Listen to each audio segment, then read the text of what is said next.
promise to serve when others stay still, to care when it's easier to turn away, to believe again even after the fall. Standing tall is not about being perfect, it's about being planted in grace, in truth, in Christ. Your strength is not your own, it comes from the one who fights for you. The battle is not yours, it belongs to the Lord. You don't fight people, you fight lies, fear, shame, and doubt. And you don't fight alone.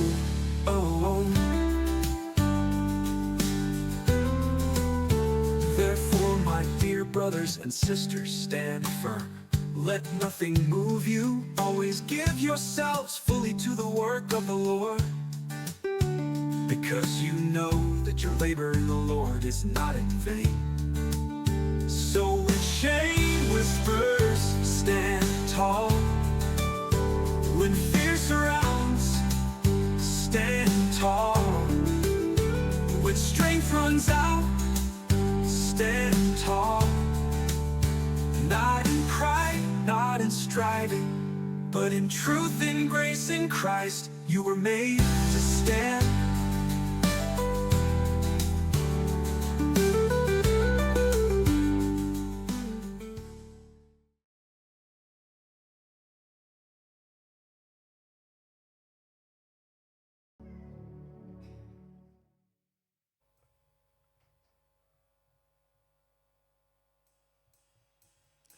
Shalom, selamat pagi warga kerajaan Allah. Mari kita mau bangkit berdiri pagi hari ini.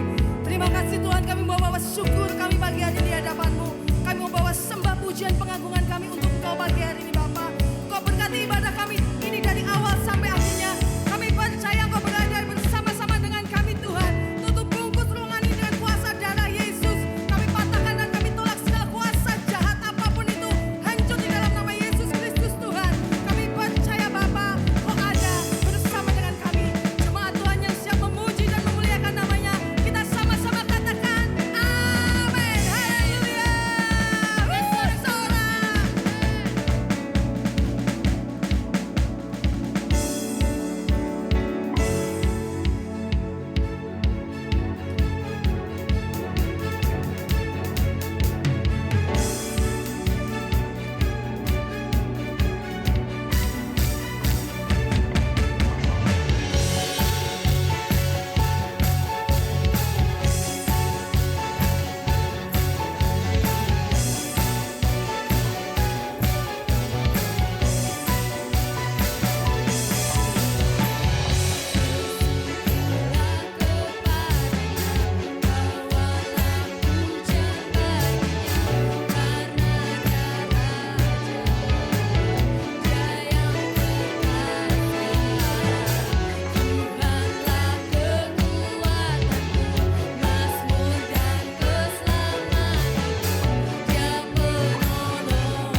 Anugerah-Mu tidak pernah terbatas buat setiap kami Tuhan. Anugerah-Mu yang menaungi kami sampai hari ini, memberi kami kekuatan, memberi kami kemampuan, memberi kami keberanian untuk menghadapi kehidupan yang semakin hari semakin tidak baik-baik saja. Tapi bersama dengan Kau Tuhan, kami mau terbang tinggi bersama dengan anugerah-Mu, bersama dengan kasih setia-Mu, bersama dengan kepak sayap-Mu Bapa. Kami mampu melewati semuanya.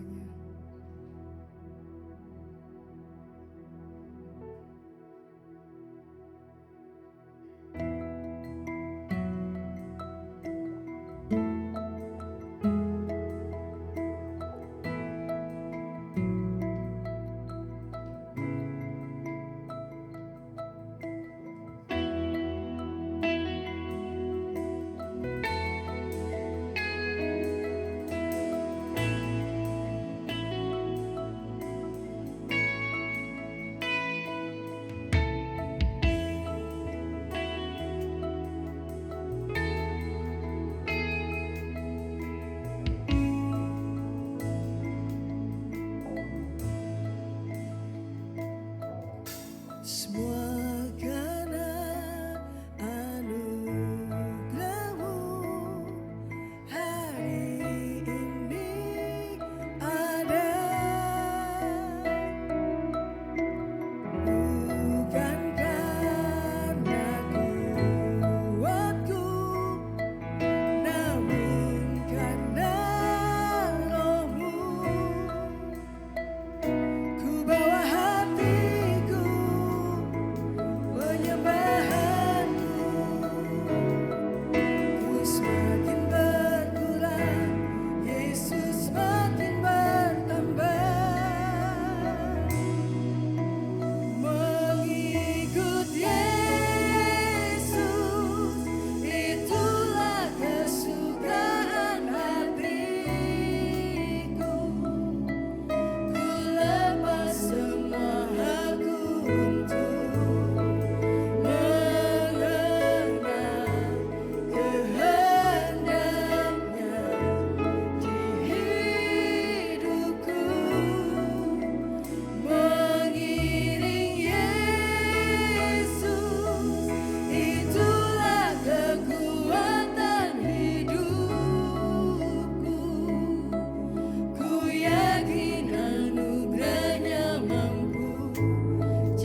Kuasa yang tak terbatas, ku yakin Kau nyata di sini. Kemenangan Yesus, kemenangan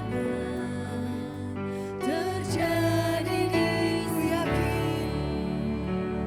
ku yakin Kau hadir di sini. Biarlah kami telah merasakan kekuatan yang tidak terbatas, kekuatan yang datangnya daripada Engkau. Ku yakin Kau nyata di sini. Kemenangan terjadi di sini. Ku yakin Kau hadir di sini. Ku rasakan kuasa yang tak terbatas. Kami yakin Tuhan, Kau nyata di sini. Kemenangan terjadi di sini. Ku yakin Kau hadir di sini. Ku rasakan kuasa yang tak. Kami yakin Tuhan, Kau nyata di sini. Kemenangan terjadi. Sekali lagi katakan, kami yakin. Ku yakin Kau hadir di sini. Kuasa yang tidak terbatas memenuhi setiap kami, memenuhi ruangan ini Tuhan. Kuasa yang datangnya daripada Engkau. Kau nyata di sini. Kemenangan, kesembuhan terjadi di sini. Kesembuhan terjadi, kelepasan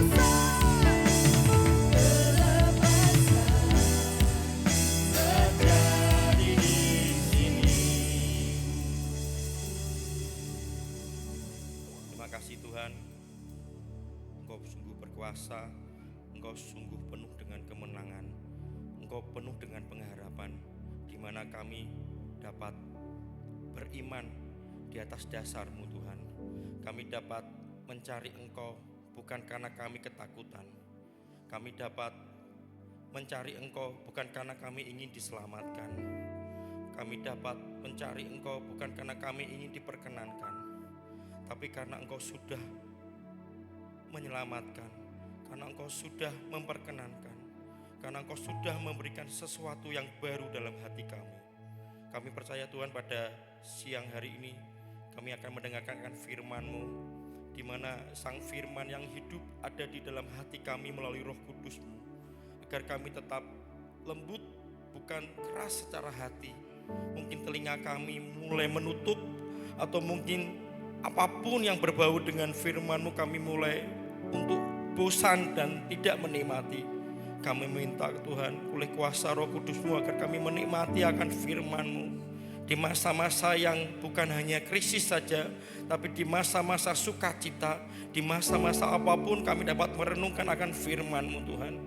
Bukan karena kami mendapat masalah, bukan karena kami mendapat sesuatu, tapi memang kami ingin mencari Engkau lebih lagi dan lebih lagi Tuhan, karena Engkau telah menyukakan hati kami Tuhan. Kami percaya hamba-Mu adalah hamba yang terbatas secara fisik, terbatas secara pikiran, terbatas secara kehendak, tapi semua hanya Engkau yang sungguh tidak terbatas. Roh-Mu yang berkata-kata dalam firman-Mu pada pagi hari ini. Di dalam nama-Mu yang kudus Tuhan kami, Yesus Kristus, kami berdoa dan mengucap syukur. Amin. Silakan duduk. Shalom. Tema hari ini tentang kebebasan dan persatuan dalam Injil. Sebenarnya saya nggak kepikiran ada kejadian-kejadian yang seperti kemarin, tapi saya memang ternyata dapatnya ini waktu yang kemarin acara level up saya dapatnya di Galatia 5, kalau ini Galatia 2 ayat 1 sampai 10. Mohon Bapak Ibu agak sabar karena hari ini agak mungkin membosankan karena memang rumit bagi saya juga, saya merasa rumit, tapi semoga kita dapat sesuatu yang Roh Kudus dapat berbicara dalam hati kita. Oke, kita akan baca di Galatia 2 ayat 1 sampai sampai 10. Ini adalah perikop di mana Paulus diakui oleh para rasul. Saya akan bacakan yang ganjil, Bapak Ibu akan bacakan yang genap. Sudah ketemu? Sudah buka Alkitab? Jangan jagakan proyektor depan, takutnya nanti proyektor depan terlambat. Kita sebaiknya buka Alkitab. Oke, sudah? Amin. Oke, kan saya mulai. Galatia 2 ayat 1 sampai 10. 1. Kemudian setelah lewat 14 tahun aku pergi pula ke Yerusalem dengan Barnabas dan Titus pun kubawa juga.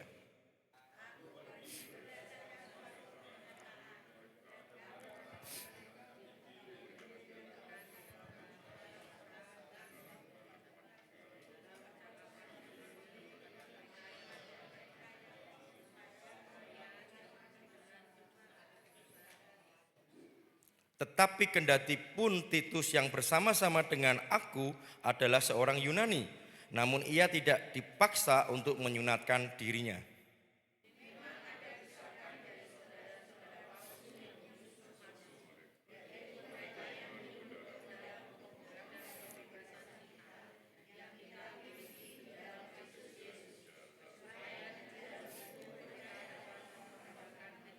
Tetapi sesaat pun kami tidak mau mundur dan tunduk kepada mereka, agar kebenaran Injil dapat tinggal tetap pada kamu.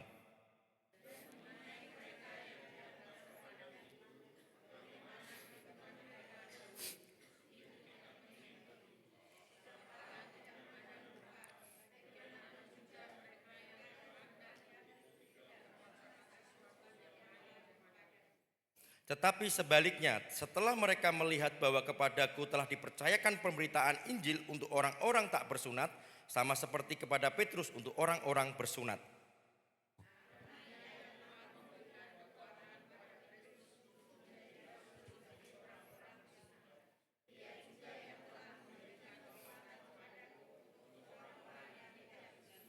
Dan setelah melihat kasih karunia yang dianugerahkan kepadaku, maka Yakobus, Kefas, dan Yohanes yang dipandang sebagai soko guru jemaat berjabat tangan dengan aku dan dengan Barnabas sebagai tanda persekutuan, supaya kami pergi kepada orang-orang yang tidak bersunat dan mereka kepada orang-orang yang bersunat.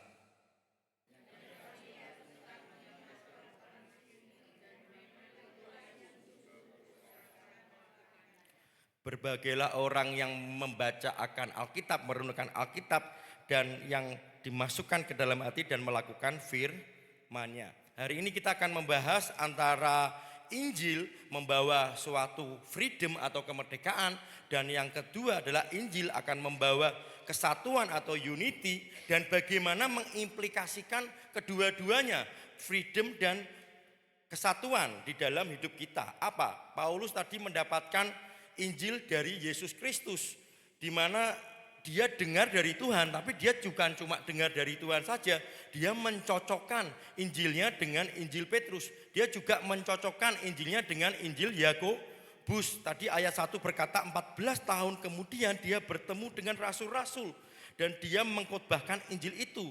Tapi ternyata rasul-rasul juga tidak menambahkan sesuatu apapun, bahkan mereka setuju dengan yang diberitakan oleh Paulus.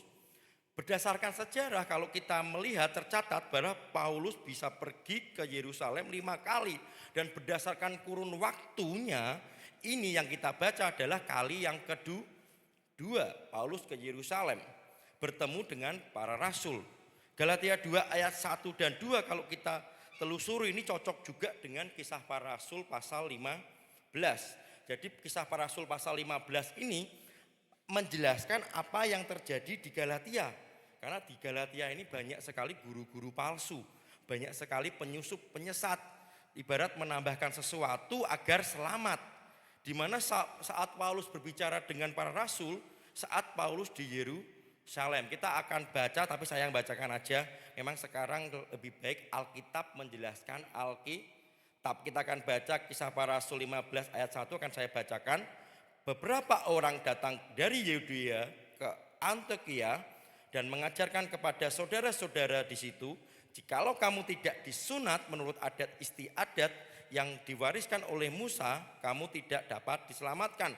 Menurut Judaizer atau orang-orang Yahudi, guru-guru palsu yang pada saat itu juga masuk dalam pertemuan itu, dia berkata percaya Yesus bagus, percaya Injil bagus, tapi itu enggak cukup. Kamu harus disunat, kamu harus melakukan adat istiadat seperti Yom Kippur, seperti Roshanah, seperti Sukot.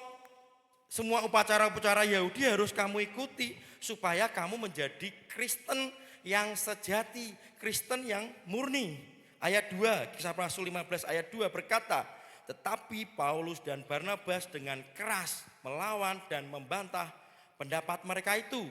Akhirnya ditetapkan supaya Paulus dan Barnabas serta beberapa orang lain dari jemaat itu pergi kepada rasul-rasul dan penatua-penatua di Yerusalem untuk membicarakan soal itu. Paulus ini ke tempat ini tidak sendiri, dia bersama Barnabas dan Titus. Berarti Galatia 2 ini cocok banget sama Kisah Para Rasul 15. Jadi kemudian bagaimana di Yerusalem? Kita akan baca ayat 4 dan 5 sampai 6 Kisah Para Rasul 15. Setibanya di Yerusalem, mereka disambut oleh jemaat dan oleh rasul-rasul dan penatua-penatua. Lalu mereka menceritakan segala sesuatu yang Allah lakukan dengan perantaraan mereka. Ini yang ayat kelima. Tetapi beberapa orang dari golongan Farisi yang telah menjadi percaya datang dan berkata, orang-orang bukan Yahudi harus disunat dan diwajibkan untuk menuruti hukum Musa.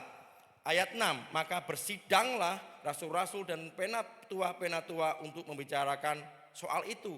Ini adalah sidang konsili pertama atau kita ngomong sidang sinode pertama yang terjadi dalam sejarah konsili Yerusalem.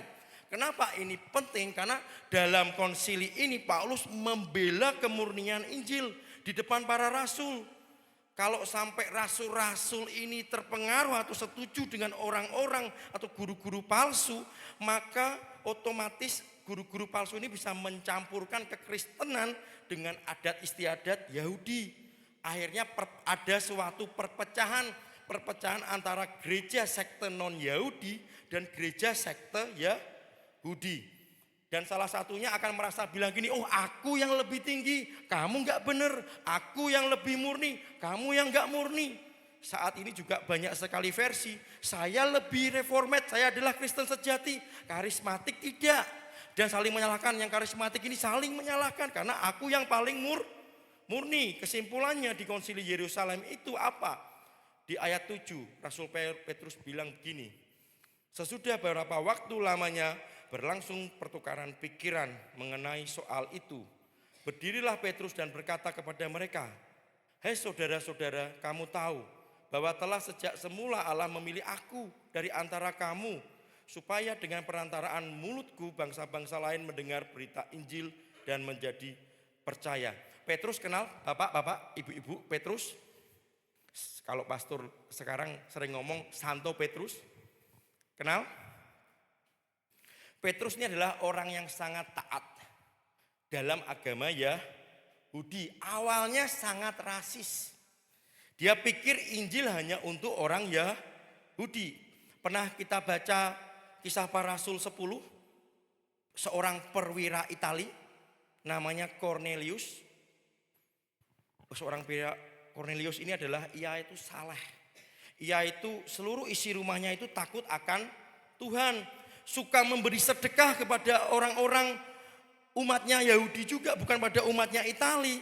Dia senantiasa berdoa kepada Allah.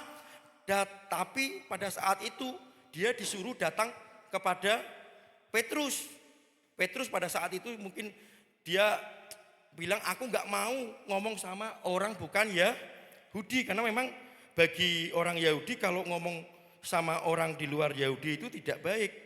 Sampai Petrus di mana roh Tuhan meliputi, kuasa ilahi itu meliputi Petrus, di mana dari penglihatannya ada tampak langit terbuka, akhirnya kain turun dari langit, di mana ada pelbagai binatang haram semuanya. Ada suara berkata, Petrus sembelihlah dan makanlah. Mungkin kalau kita sekarang itu keluar, kita pasti nggak usah disuruh, kita akan makan babi dan lain-lain. Yang haram-haram kita makan. Betul Bu, Ibu? Untungnya itu Petrus ya. Gitu ya. Apalagi kalau tempatnya istri saya bukan lagi perbabian. Semua anjing semua itu akan dimakan juga ibaratnya gitu. Luar biasa gitu. Tapi pada saat ini orang Yahudi tidak boleh makan binatang yang haram seperti di Imamat 11. Ada suara berkata, Petrus sembelihlah dan makanlah. Maksud Tuhan adalah Petrus kamu harus makan itu. Tapi Petrus bilang tidak Tuhan. Aku belum pernah makan itu, kayak rasanya jijik gitu loh. Tapi kedua kalinya suara itu berkata, apa yang dinyatakan halal oleh Allah, tidak boleh engkau nyatakan haram.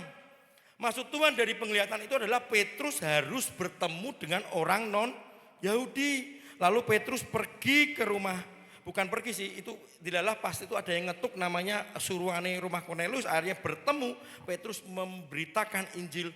Akhirnya Kornelius dan seisi rumahnya non-Yahudi dipenuhi Roh Kudus semua. Kita akan baca lanjut adalah Kisah Para Rasul 15 ayat 8 sampai 9. Dan Allah yang mengenai hati manusia telah menyatakan kehendaknya untuk menerima mereka, sebab ia mengaruniakan Roh Kudus juga kepada mereka sama seperti kepada kita. Dan ia sama sekali tidak mengadakan perbedaan antara kita dengan mereka sesudah ia menyucikan hati mereka oleh iman. Kita diselamatkan karena kasih karunia oleh iman, bukan karena kita melakukan hal-hal adat istiadat Yahudi. Ayat 10 berkata, kalau demikian mengapa kamu mau mencobai Allah dan meletakkan pada tengkuk murid-murid itu suatu kuk yang tidak dapat dipikul baik oleh nenek moyang kita maupun oleh kita sendiri. Ayat 11 ini yang sungguh luar biasa. Sebaliknya kita percaya bahwa oleh kasih karunia Tuhan Yesus kita akan beroleh keselamatan sama seperti mereka juga. Jadi kesimpulannya adalah Injil itu semua tentang kasih karunia. Bukan harus saya melakukan ini, bukan saya harus melakukan itu, tapi semua karena anugerah. Injil mengatakan bahwa kita diselamatkan karena kasih karunia kita, kasih karunia siapa? Allah oleh iman.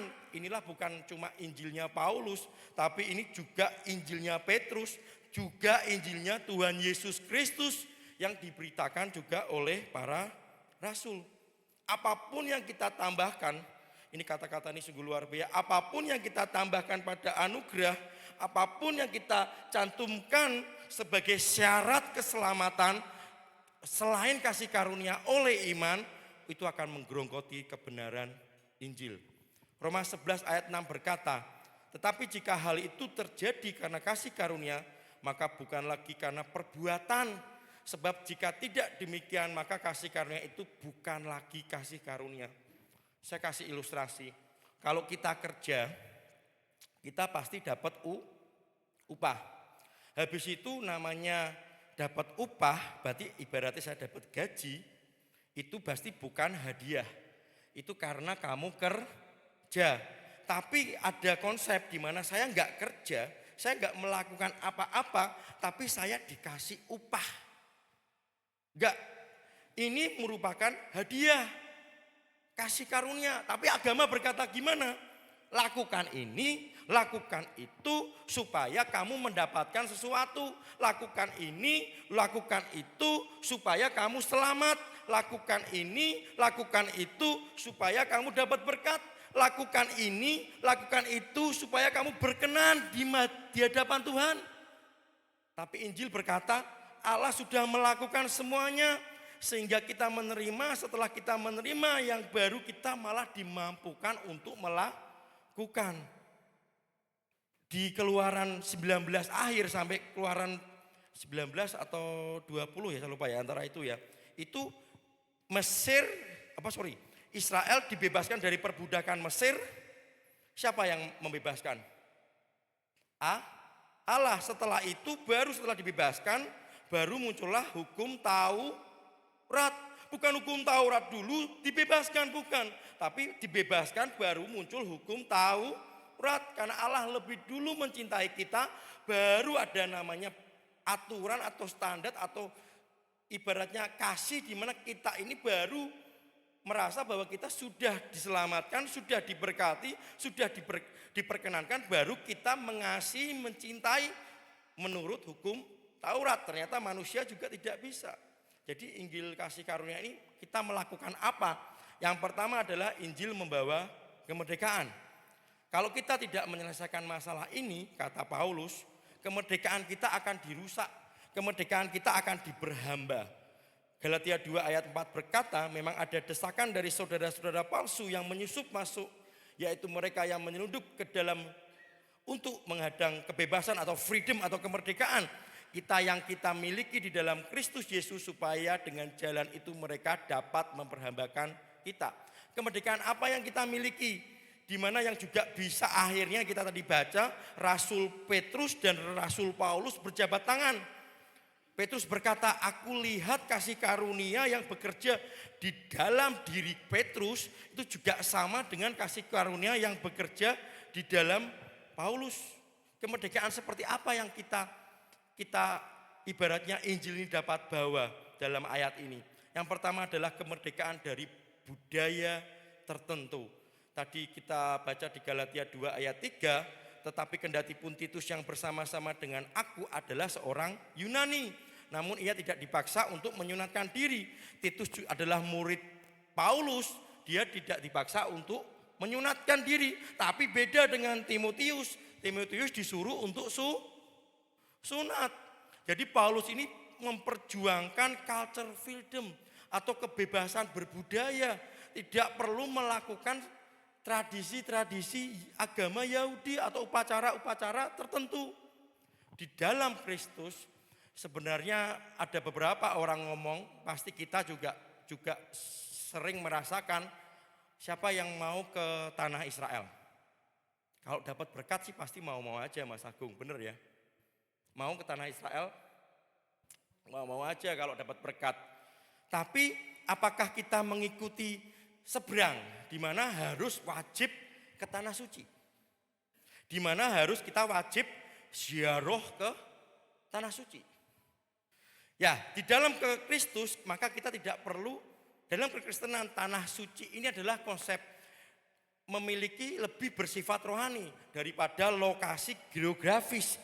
Jadi ziarah ke Yerusalem ini bukan suatu kewajiban, melainkan pilihan pribadi. Sangat beda dengan seberang. Yesus sebagai bait Allah yang hidup di dalam PL, mungkin dalam perjanjian lama bait suci adalah di Yerusalem, tempat di mana kehadiran Allah ini bersemayam.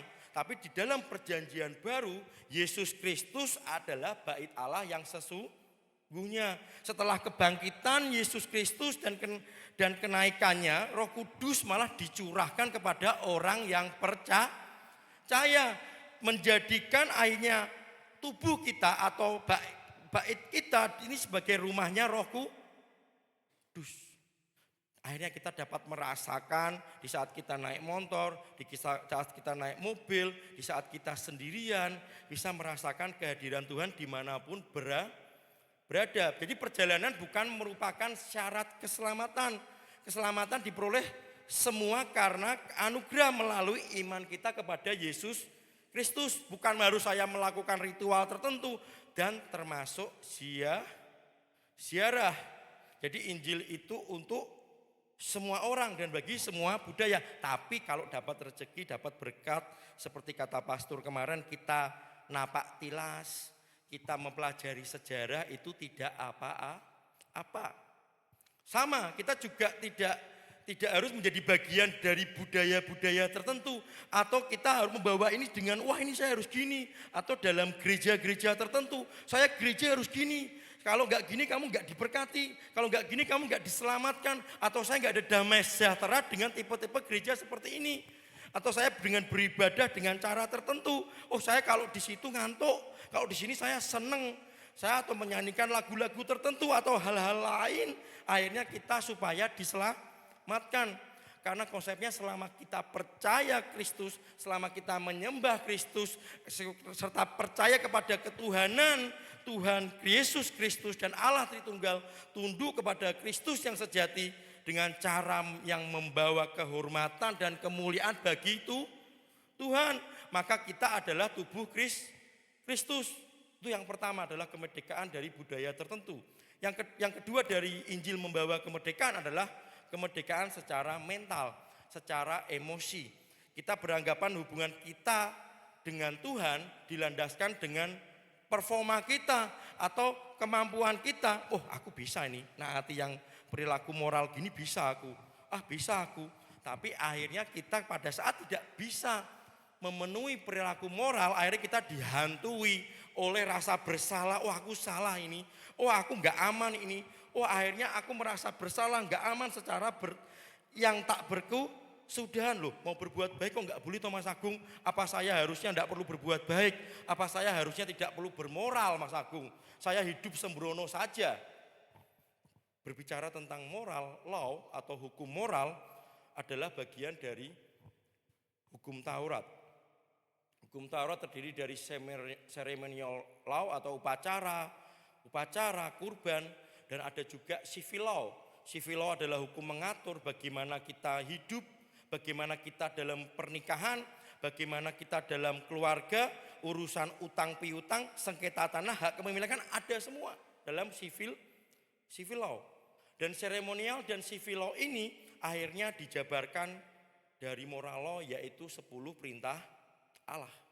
Tapi di perjanjian baru, ceremonial law dan civil law itu dibatalkan. Kita akan baca Efesus 2 ayat 15. Sebab dengan matinya sebagai manusia, ia telah membatalkan hukum Taurat dengan segala perintah dan ketentuannya untuk menciptakan keduanya menjadi satu manusia baru di dalam dirinya, dan dengan itu mengadakan damai sejahtera.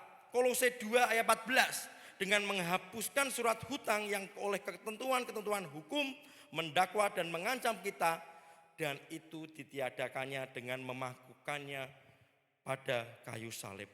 Maksudnya apa? Kita tidak bisa mematuhi 10 perintah Allah dan pasti kita akan akhirnya berdosa, dan tapi semuanya itu ditanggung oleh Kristus Yesus. Karena tidak seorang pun manusia bisa menaati perintah Allah dengan sempurna. Moral law bukan lagi sebagai syarat keselamatan, karena kita diselamatkan di dalam Kristus. Yang sudah diselamatkan dan sudah diamankan di dalam Kristus, dimerdekakan, dimampukan untuk taat dengan ucapan syukur. Makanya kalau sekarang ngomong, wah iki angel, iki gak taat, kita diselamatkan yang sudah diamankan dalam Kristus. Akhirnya siapa yang memerdekakan? Allah kita sendiri, Tuhan kita sendiri yang memerdekakan, dan Tuhan sendiri yang memampukan untuk kita taat dengan ucapan syukur. Itu sebabnya kita menaati Tuhan dalam kebebasan, dalam keamanan, dan hati yang mengucap syukur. Bukan lagi karena kewajiban. Saudara dan saya taat karena sudah selamat. Saudara dan saya taat karena sudah diberkati. Saudara dan saya taat karena menerima perkenanan Allah pada dalam hidup kita. John Piper berkata, anugerah bukan hanya hukuman yang diringankan saat kita berdosa. Anugerah adalah suatu pemberian dan kuasa Tuhan yang memampukan untuk melawan dosa. Kasih karunia adalah kekuatan, bukan hanya pengampunan. Orang yang tahu kasih karunia Tuhan akan sadar bahwa dirinya milik siapa? Milik Kristus. Dan akan tahu segala sesuatu yang saya miliki sekarang bukan karena kemampuan kita, tapi karena anugerah. Kalau kita lihat berita malam ini, jarah dengan cara cepat, kekayaan yang dibangun, apapun itu, sampai flexing dan mana-mana ternyata ada efeknya. Banyak orang yang tidak suka, karena kalau dalam ketidaksukaan yang tidak dibereskan, akan yang dari awalnya cuma gundel di dalam hati, orang yang gak suka itu, lama-kelamaan bisa menjadi aktif, membunuh, menjarah, dan lain-lainnya yang luar biasa. Kita akan ke poin 2. Injil membawa suatu kesatuan. Kesatuan Injil ini membawa kesadaran bahwa Bapak Ibu saya, kakak adik semuanya memiliki panggilan yang berbeda. Kita akan baca Galatia 2 ayat 9. Dan setelah melihat kasih karunia yang dianugerahkan kepadaku, maka Yakobus, Kefas dan Yohanes yang dipandang sebagai sokong guru jemaat berjabat tangan dengan aku dan dengan Barnabas sebagai tanda persekutuan, supaya kami pergi kepada orang-orang yang tidak bersunat dan mereka kepada orang-orang yang bersunat. Petrus dipanggil untuk melayani orang-orang Yahudi. Paulus panggilannya lebih unik untuk orang-orang non-Yahudi. Suatu yang menarik tadi disebutkan ada Yakobus saudara Yesus, Kefas adalah Petrus, dan siapa tadi? Yohanes adalah murid yang paling dikasihi Tuhan. Yakobus, Kefas ini adalah kepala dari semua para rasul. Ketiga-tiganya ini prestasinya bukan ecek-ecek, ketiga-tiganya ini prestasinya luar biasa. Kalau untuk membanggakan diri, untuk menyombongkan diri sebenarnya sangat bisa banget. Yakobus itu pada saat pertama itu, abad pertama memiliki jemaat 10.000 lebih. Kurang lebih kalau sekarang ya sekelas mega church yang pertama. Dan Kefas dan Yohanes juga orang yang hebat. Paulus tidak kalah hebat, dia merintis gereja di mana-mana, dia merintis jemaat di mana-mana, dan 2/3 dari perjanjian baru siapa yang nulis? Yaitu Paulus. Tapi mereka tidak sombong, mereka tidak ego. Kata Paulus di 1 Korintus 15 ayat 10, tetapi karena kasih karunia Allah aku adalah sebagaimana aku ada sekarang, dan kasih karunia yang dianugerahkannya kepadaku tidak sia-sia. Sebaliknya aku telah bekerja lebih keras daripada mereka semua, tetapi bukannya aku, melainkan kasih karunia Allah yang menyertai aku. Paulus berkata, aku bisa seperti ini karena kasih karunia. Kamu bilang aku kerja lebih keras, iya aku kerja lebih keras, tapi bukan karena aku, semua karena kasih karunia Tuhan yang menyertai aku. Petrus tidak mau kalah, Petrus sama di 1 Petrus 4 ayat 10 dan 11 berkata, layanilah seorang akan yang lain sesuai dengan karunia yang telah diperoleh tiap-tiap orang sebagai pengurus yang baik dari kasih karunia Allah. Ayat 11, jika ada orang yang berbicara, baiklah ia berbicara sebagai orang yang menyampaikan firman Allah. Jika ada orang yang melayani, baiklah ia melakukannya dengan kekuatan yang dianugerahkan Allah, supaya Allah dimuliakan dalam segala sesuatu karena Yesus Kristus ialah yang empunya kemuliaan dan kuasa dari sampai selama-lamanya. Amin. Kasih karunia membuat para rasul jadi para pemimpin yang aman, rendah hati, dan tulus, dan bekerja keras. Seringkali kita dapat sekali banyak teori, dapat sekali banyak firman, cuma kita taruh di dalam pengetahuannya hanya di otak. Tapi kalau kita harus bisa di mana menghidupi juga di dalam hati. Setelah itu baru di dalam hidup kita. Ini juga tidak akan terjadi dari otak ke hati, ini gak akan terjadi apabila kita tidak pernah mereflektifkan, kita tidak pernah merenungkan. Kita harus berpikir bahwa setiap kali ada pertengkaran, setiap kali ada permusuhan, hubungannya terputus, hubungannya rusak. Karena apa? Karena ada merasa tabrakan ego, karena ada kesombongan, karena ada kecurigaan dan iri hati. Tapi kalau kita tahu kasih karunia Tuhan benar-benar berharga, akhirnya kita nggak mikir, akhirnya kita malah bersatu baik dari latar belakang yang beraneka ragam menjadi suatu komunitas yang dinamakan tubuh Kristus. Jadi kita harus menuntut apa? Loh, aku loh yang paling tahu gini, aku loh yang paling bisa, aku loh yang paling miliki ini. Tapi kita sadar segala sesuatu yang dalam hidup kita hanya karena kasih karunia.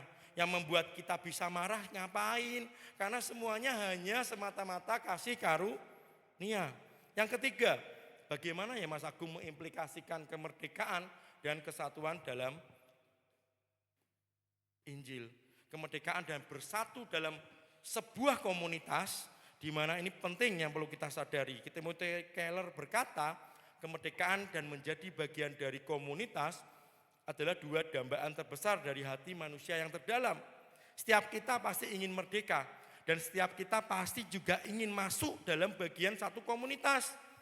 Karena ini merupakan desain Allah, awalnya Allah sejak semula manusia diciptakan. Komunitas adalah desain Allah. Kalau kita nggak percaya di Kejadian 2 berkata tidak baik manusia seorang diri. Dambaan untuk merdeka dan berkomunitas adalah desain Allah.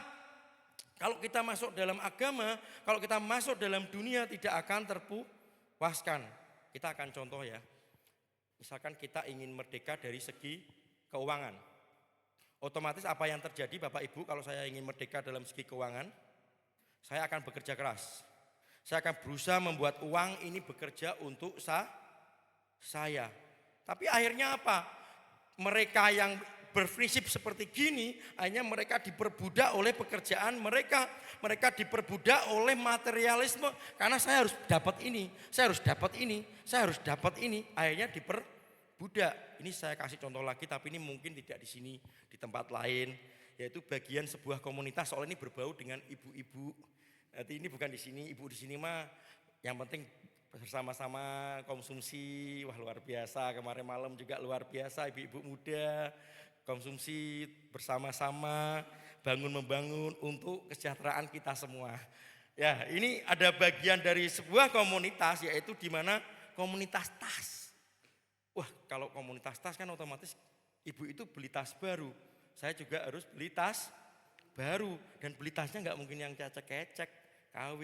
Mungkin belinya tas yang mahal ataupun yang dulu sepeda. Kalau sekarang mungkin runner atau lari. Wah, sepatuku kurang enteng iki. Sepatuku sepatu badminton kok tinggu sepatu lari. Kurang enteng iki. Otomatis tuh temanku ganti. Sampai ada di iklan dari pedal lari ke apa? Habis itu lari sudah dia beli baru, akhirnya ganti lagi ke lari. Akhirnya ganti-ganti terus, akhirnya dia bingung, akhirnya beli-beli terus padahal belinya juga ngeri. Kalau yang anak-anak muda mungkin komunitas mobil, komunitas motor, wah aku harus dimodifikasi ini. Mungkin kalau Mas Tri tahu ya masalah modifikasi, di mana saya harus modifikasi nih agar saya bisa motor saya ini walaupun jadul tapi brong Mas Agung, gitu ya. Berarti kita harus ikut ini. Akhirnya saya harus saya harus beli barang yang harus tidak kita butuhkan dengan uang yang tidak kita miliki, malah akhirnya hutang untuk diterima. Padahal kadang kita juga belum tentu senang sama teman-teman satu komunitas kita, tapi kita ingin diterima, tapi sebenarnya kita diperbudak. Atau mungkin seorang anak, wah aku gak senang be orang tua saya, aku males, aku pengen merdeka. Karena wah gak nyaman aku di dalam keluargaku ini, aku pengen cepat keluar dari rumah. Akhirnya dia ngotot menikah supaya dia bilang merdeka. Tapi waktu menikah ternyata dia nggak cocok juga dengan keluarga pasangannya. Yang lebih ngerinya lagi, akhirnya dia diperbudak oleh pasangannya. Kata gaulnya bucin.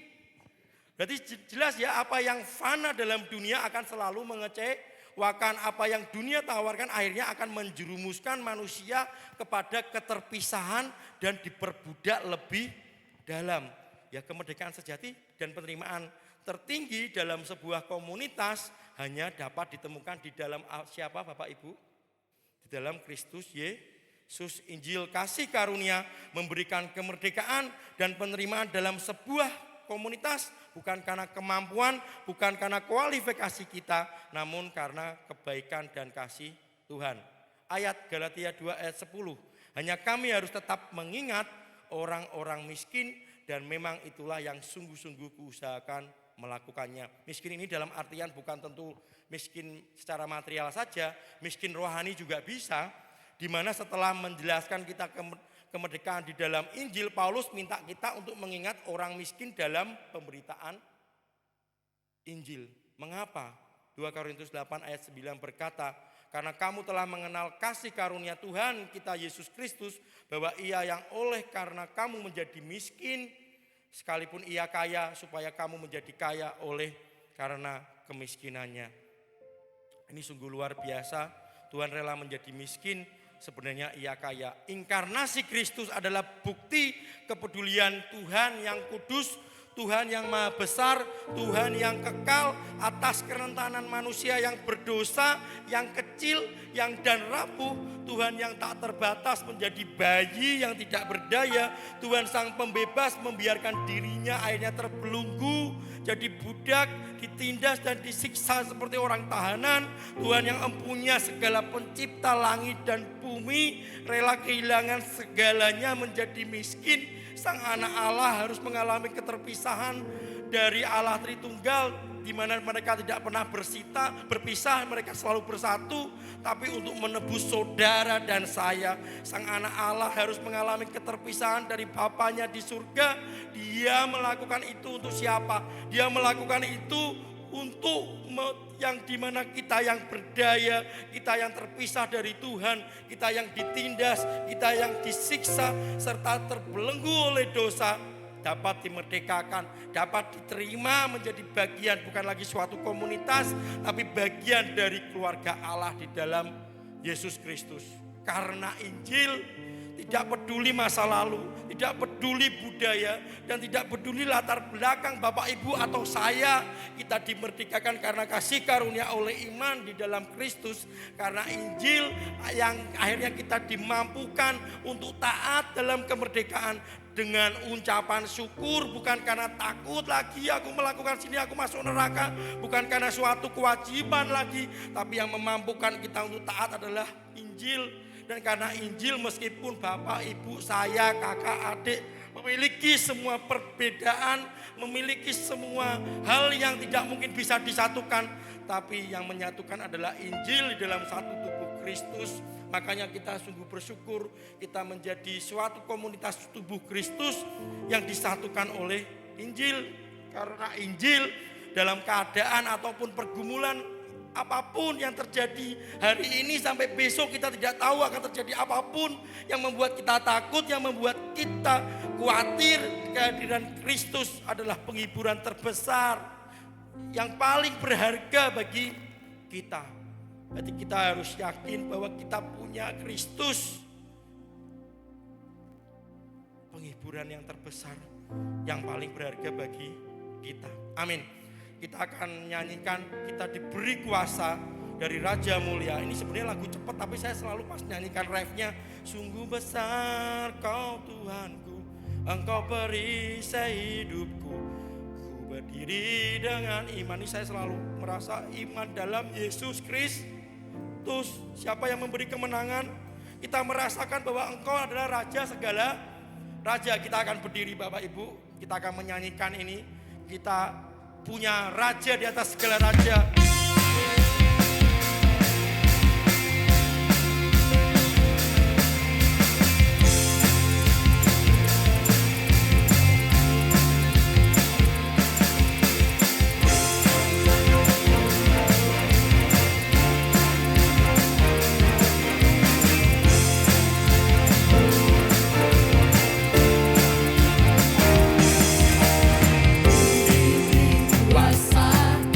Raja mulia.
Terima kasih Tuhan, sungguh besar kasih-Mu pada hidup kami. Kasih karunia-Mu sungguh membawa kemerdekaan dalam hidup kami.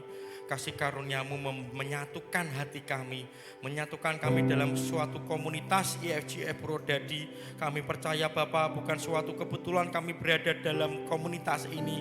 Agar di dalam komunitas ini kami bisa saling menguatkan, kami bisa saling mengasihi, kami bisa saling memperhatikan. Mungkin dalam pekerjaan ada suatu masalah, mungkin dalam suatu keluarga ada suatu tekanan atau tension tertentu. Dan mungkin Tuhan dalam kota kami pada detik-detik ini, pada hari-hari ini, seluruh Indonesia penuh dengan kemarahan dan banyak orang ada yang terluka, ada yang sedih dan ada yang mengalami suatu kekhawatiran yang melebihi dari roh-Mu Tuhan. Tapi Engkau memiliki roh yang besar, Engkau memiliki roh yang membuat kami agar tetap percaya, memiliki iman di dalam Yesus Kristus. Kaulah pengharapan kami, Kaulah batu keselamatan kami, Kaulah gunung kami Tuhan. Kami serahkan semuanya hanya untuk Engkau, karena semua milik kami, diri kami, hidup kami hanya untuk memuliakan dan bersekutu dengan Engkau. Di dalam nama-Mu yang kudus Tuhan kami, Yesus Kristus, Engkau memberkati kami. Haleluya, amin.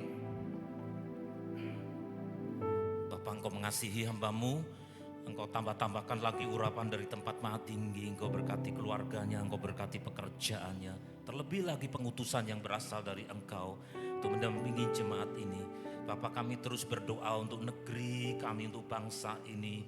Engkau mengasihi bangsa ini karena Engkau sumber dari segala pemulihan. Bukan oleh kepandaian, bukan oleh kekuatan partai politik, tetapi oleh Engkau yang menjadi Tuhan atas Indonesia.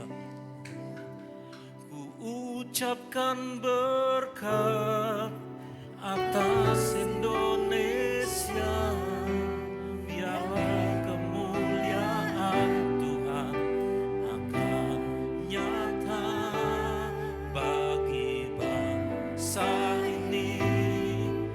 Kami berdiri dan membawa doa kami kepadamu. Sesuatu yang besar pasti terjadi, mengubahkan negeri kami.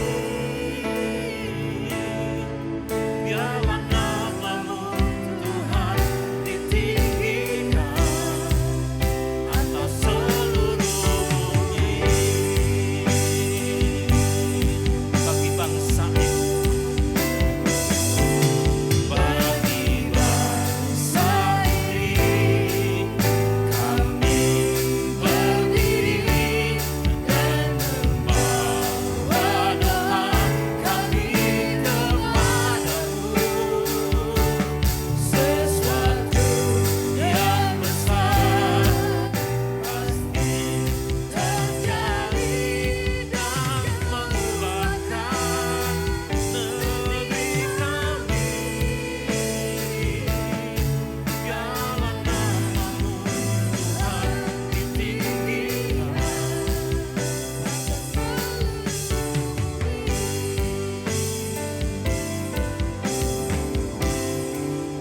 Bagi bangsa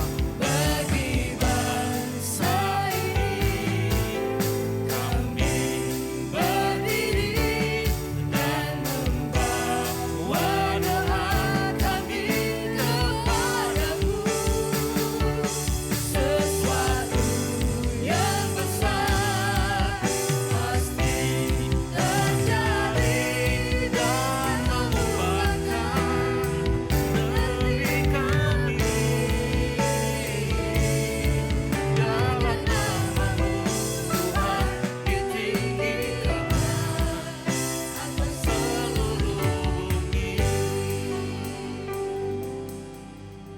Sementara di luar penuh kekacauan, carut marut dan huru hara, tetapi anak-anak-Mu ini Engkau tilik, Engkau lihat Tuhan, mereka datang, mereka berkumpul di tempat ini untuk bersua dengan Engkau.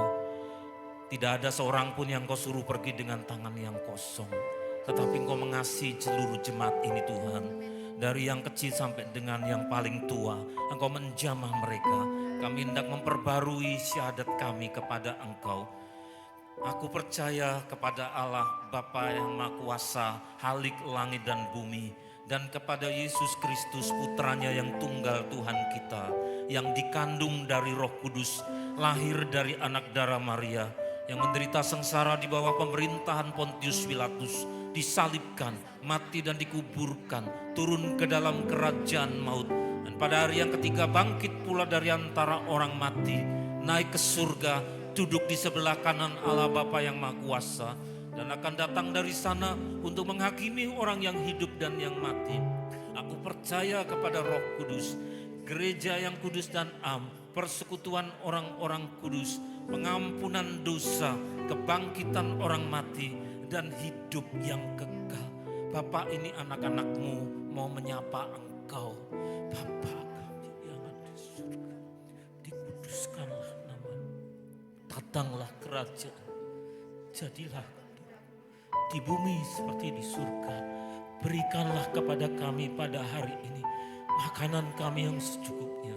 Dan ampunilah kami akan segala kesalahan kami, seperti kami juga mengampuni orang-orang yang bersalah kepada kami. Dan janganlah membawa kami ke dalam pencobaan, tetapi lepaskanlah kami dari segala yang jahat. Karena Engkaulah yang mempunyai kerajaan, kuasa, dan kemuliaan sampai selama-lamanya. Kami angkat kedua belah tangan kami dengan rindu kepada Engkau. Jamah seluruh jemaat ini Tuhan, tidak seorang pun yang luput dari jamahan kasih-Mu. Dicurahkanlah berkat anugerah penyertaan di dalam nama Allah Bapa di surga, kasih karunia Juru Selamat yang hidup, Tuhan Yesus Kristus, serta penyertaan oleh Roh Kudus pada hari ini sampai Tuhan datang kedua kali, bahkan sampai selama-lamanya. Semua yang percaya berkata bersama, amin. Tuhan memberkati.